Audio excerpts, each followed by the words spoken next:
আসসালামু আলাইকুম রহমতুল্লাহি বারাকাতুহু। সম্মানিত সুধী, আশা করি আলহামদুলিল্লাহ আপনারা ভালো আছেন।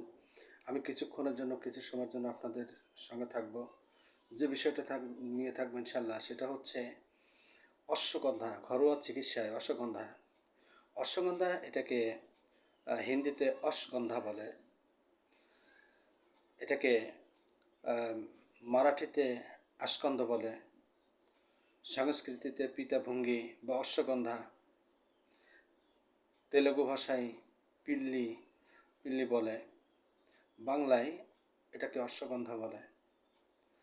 সম্মানিত সুধী, ঘরোয়া চিকিৎসা অশ্বগন্ধা এটা বাংলাদেশের অধিকাংশ জেলার বন জঙ্গলে অশ্বগন্ধা জন্মায় এবং ভারতের উত্তরবঙ্গে এটা চাষ করা হয়। এই গাছটা 1 থেকে 5 ফুট লম্বা হয়।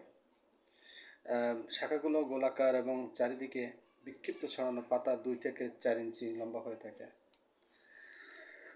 আর আগার দিকটা থাকে সরু, পুরো পাতার সাদা ও সরু লোম থাকে।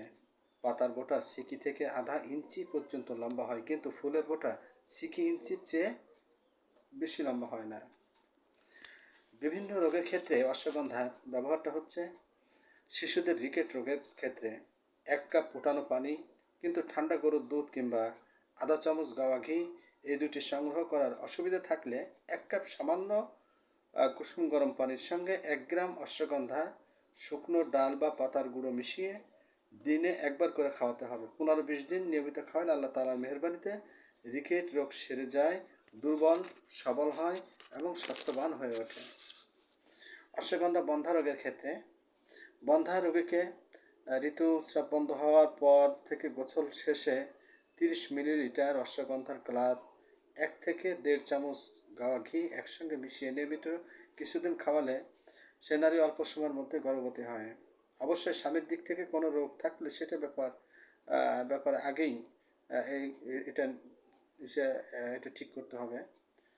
তো এই যে এই ক্লাতটা তৈরি করতে হবে।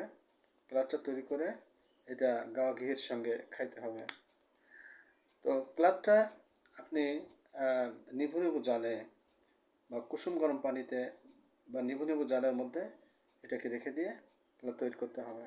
আঘাত লেগে ফুলে গেলে গাছের পাতা ও মূল বেটে ফলার স্থানে প্রলেপ দিলে যন্ত্রণা ফলও কমে যায়। একইভাবে কার্বনকল বা বিষাক্ত ক্ষতে প্রয়োগ করলে 2টার উপকার হয়। প্রমেহ রোগের রোজ সকালে ঠান্ডা পানির সাথে 3 গ্রাম অশ্বগন্ধার গুঁড়ো মিশিয়ে খেলে বিশেষ সুফল পাওয়া যায়। স্বপ্নদোষে রাতে ঘুমানোর আগে 1 কাপ পরিমাণ গরুর কাঁচা দুধের সঙ্গে 2.5 থেকে 3 গ্রাম অশ্বগন্ধার গুঁড়ো মিশিয়ে খেলে এই রোগটি চিরকালের জন্য ভালো হয়ে যায়। তবে ওষুধ খাওয়ার সঙ্গে কুচিন্তা, কুঅভ্যাস, অশ্লীল দৃশ্য, ছবি, বইপত্র পাঠ করা এটা সম্পূর্ণ বর্জন করতে হবে। শুক্র তারল্য ও ইন্দ্রিয় শৈথিল্য, বয়স বৃদ্ধি অথবা যৌবনের কুঅভ্যাসের কারণে যদি এই 2টা রোগ আক্রান্ত হওয়াটাই খুব স্বাভাবিক।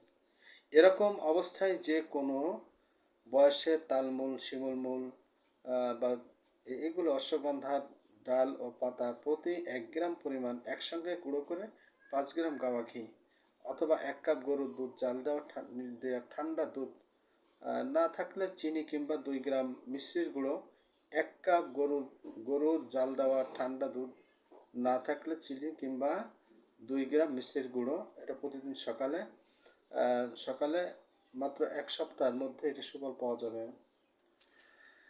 স্ত্রী সহবাসে অতৃপ্তি, অশ্বগন্ধা 80 গ্রাম শুকনো মূল গুঁড়ো করে সেটা গাওয়া ঘিয়ে ভেজে 20 গ্রাম পরিমাণ 1 কাপ দুধ মিশিয়ে খেলে স্ত্রী সহবাসে পরিপূর্ণ তৃপ্তি হয়।